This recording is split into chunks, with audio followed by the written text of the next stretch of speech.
In Vietnam, there were spots where the Navy SEALs moved like shadows, quiet, quick, and deadly.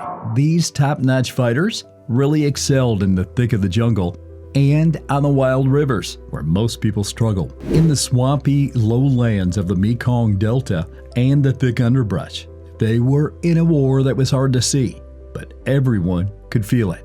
During the Vietnam War, the Navy SEALs engaged in a covert war that truly altered the game and had a long-lasting effect on Special Forces operations long after. They were front runners in everything, not only warriors. Every guy picked for his skills and toughness took on missions that pushed not just his physical strength, but also his smarts, adaptability, and survival skills in really tough situations. How did a tiny, specialized group make such a big impact on one of America's most complicated wars? What set them apart from everyone else? This is the tale of the Navy SEALs in Vietnam. A tale of fearless courage, smart strategies, and a strong will to succeed whatever it takes. The Navy SEALs, those sea, air, and land commandos, came about because the usual military forces just weren't cutting it for the type of conflict happening in Vietnam. Guerrilla warfare was really taking off, and the U.S. needed troops who could adapt to the situation. Jungles were thick, rivers all over the place, and tricky, and it was tough to track down the enemy. This was a fight that typical tactics just couldn't manage. In 1962, President John F. Kennedy saw that we needed a new kind of warrior, someone ready to handle those tough situations. The Navy SEALs focus on taking on those intense, high-stakes missions where being stealthy, fast, and precise really matters. In Vietnam, while bigger military units had a tough time, the SEALs excelled. They took advantage of the jungle, the rivers, and the night. They got good at guerrilla warfare, using fast strikes and even faster retreats, just like the Viet Cong did. Lieutenant Roy Boehm, who played a big role in starting the SEALs, once said, "It's not the size of the man in the fight, but the size of the fight in the man." This attitude pushed SEALs recruits through some of the toughest training around. Basic Underwater Demolition BUD, or Basic Underwater Demolition SEAL BUDS, was more than just getting tough. It was about shining when things got tough and understanding how to make the best decision when it mattered. Only roughly 25% of all those who started crossed the finish line, indicating that they were not only in form, but also had their heads in the game when it counted. The Navy SEALs aren't exactly your typical soldiers for the regular battlefield. They were meant for something a lot more unpredictable, a spot where the usual rules just didn't apply.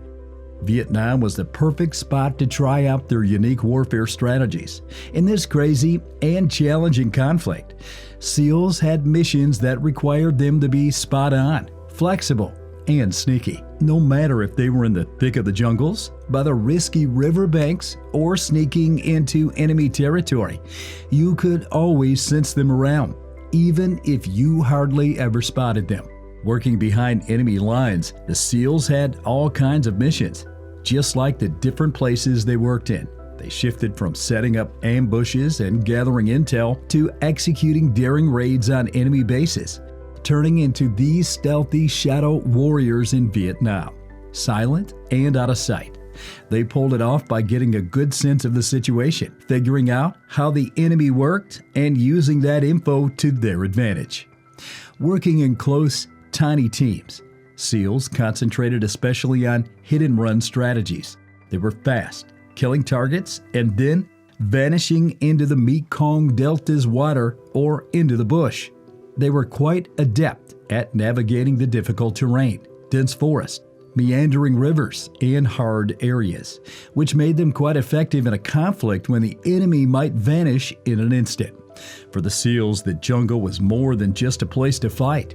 It was like a buddy, giving them the perfect hideout while they pull off their precise moves. A thoughtful way to tackle combat. What really makes the SEALs stand out isn't just how well they can fight, but their knack for knowing when to jump into action. They were pretty chill and careful. They took a smooth and thoughtful approach, really putting some care into it. They figured out when to jump in and when to hang back, hitting the enemy where it hurts and taking advantage of their weaknesses with pinpoint accuracy became their signature move. They didn't mess around or drag things out. They just got straight to the point and worked with a cool efficiency that had their enemies spinning. They were all about picking up intel and figuring out what the enemy was up to, just as much as they were about using sheer strength. And then there was their stealth nature.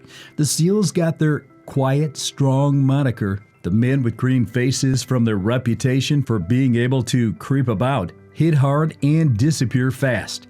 During the night operations, the camouflage face paint really helped them blend into the jungle until it was too late for the adversary to act.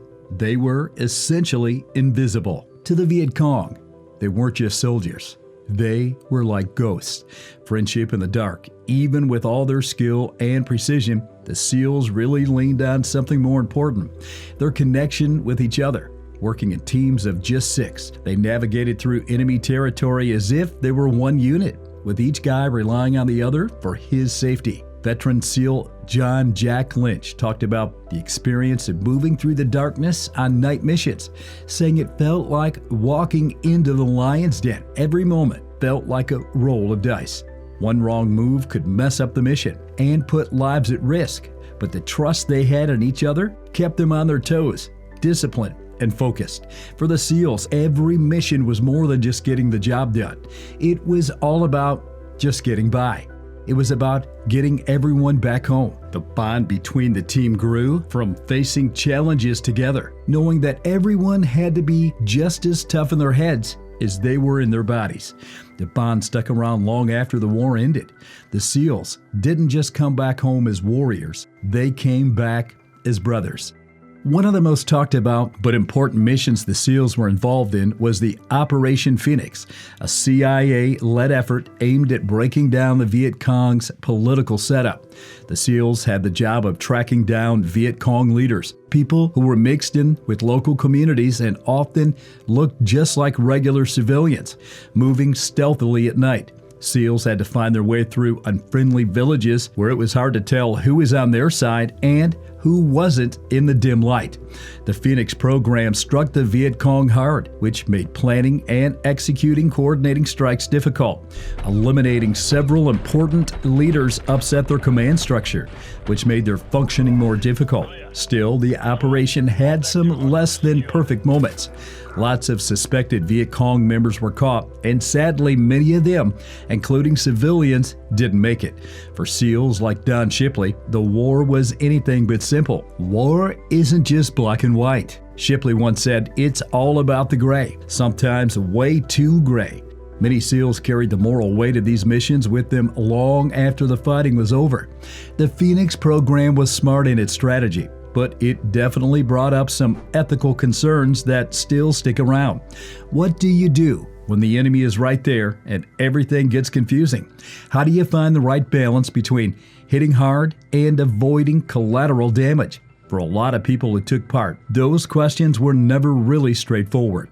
The winding rivers of Vietnam weren't just cool landscapes. They were super important supply routes for the Viet Cong. In the thick, jungle-filled Mekong Delta, the rivers turned into their own battlegrounds, creating the perfect backdrop for some of the SEALs' most unique combat missions. Cruising the rivers in PBRs and swift boats, the SEALs addressed riverine combat with their fast movements and keen tactics. The SEALs just wouldn't stop. SEAL Team 1 once stumbled off course on a dangerous operation while guarding a canal. With no place to duck for cover and bullets flying from the banks, they pushed back with all they could muster, calling in air support while they fired back. Even with all the craziness going on, the SEALs pulled through with hardly any losses, showing just how well they train, work together, and face challenges head on. One SEAL, Tom Keith, talked about how intense these missions were. It felt like death was all around us, but we never let it break us. We faced it straight on. we didn't shy away. River combat was super unpredictable, and with the Viet Cong being so good at guerrilla tactics, every patrol felt like it could turn into a death trap at any moment. But over and over, the SEALs showed they could not just get by, they could totally take charge. And when you chat about SEAL legends, one name always comes up: Lieutenant Tommy Norris. Back in April 1972, Norris found himself in the spotlight during one of the boldest rescue missions of the Vietnam War. 2 American pilots got shot down deep in enemy territory. It really felt like a total suicide mission to go after them. Norris gathered a small crew and headed straight into the thick of North Vietnamese territory. Norris and his crew spent days navigating the thick jungle, making sure to dodge enemy patrols whenever they could. The mission was all about being sneaky. If you rushed, you'd get caught. If you took too long, the pilots wouldn't make it. When they finally found the guys who went down, it was a mad dash to get them out. Amidst intense enemy fire, Norris kept his cool while directing the extraction, leading his team to safety and rescuing both pilots. Tommy Norris got the Medal of Honor for his heroism, but for those who knew him, it was just another thing that showed what made SEALs so special. They were all about getting the job done, not chasing fame or trying to be in the spotlight. It was really about having the courage when things looked tough, about risking it all to ensure everyone got through okay. The Vietnam War had a big impact on how the Navy SEALs came to be. And you can totally see that influence in today's Special Operation Forces. Their strategy, sneaky infiltrations, river battles, and hit-and-run attacks set the stage for future missions, like Operation Desert Storm and the conflicts in Iraq and Afghanistan. Richard Marcinko, a SEAL vet and the guy who started SEAL Team 6, once said, "In Vietnam, we found out that war isn't just about numbers. It's about heart. Nobody had more heart than the guys I fought with." Vietnam proved that small, specialized teams could achieve what big armies couldn't: hit fast, hit hard, and vanish before the enemy even realized what happened. For the SEALs who served in Vietnam, that war is a part of their story that never quite wrapped up. A lot of people are still dealing with the scars. Some you can see, some you can't, from a conflict that really tested them. But as the war wrapped up and time went on, the big question stuck around: was it worth it? For the SEALs who lost their lives, and for those who came back carrying the heavy memories of what they experienced, it's a question that sticks around. Their chill professionalism, solid commitment to the mission, and unwavering bravery keep motivating soldiers all around. Lieutenant Tommy Norris really showed what it means to be a true warrior when he bravely rescued 2 downed pilots in Vietnam. These guys are all about not leaving anyone behind, no matter what it takes. The tale of the Navy SEALs goes beyond just battles. It's really about the incredible determination of people who stand up for something greater than themselves. They left behind a legacy of bravery, sacrifice, and a strong will to keep going, even when things look really tough. That's a story worth sharing over and over. Thanks for watching. If you enjoyed this video, don't forget to hit that like button, share your thoughts in the comments below, and subscribe for more content like this. I'll see you in the next one. Don't miss out.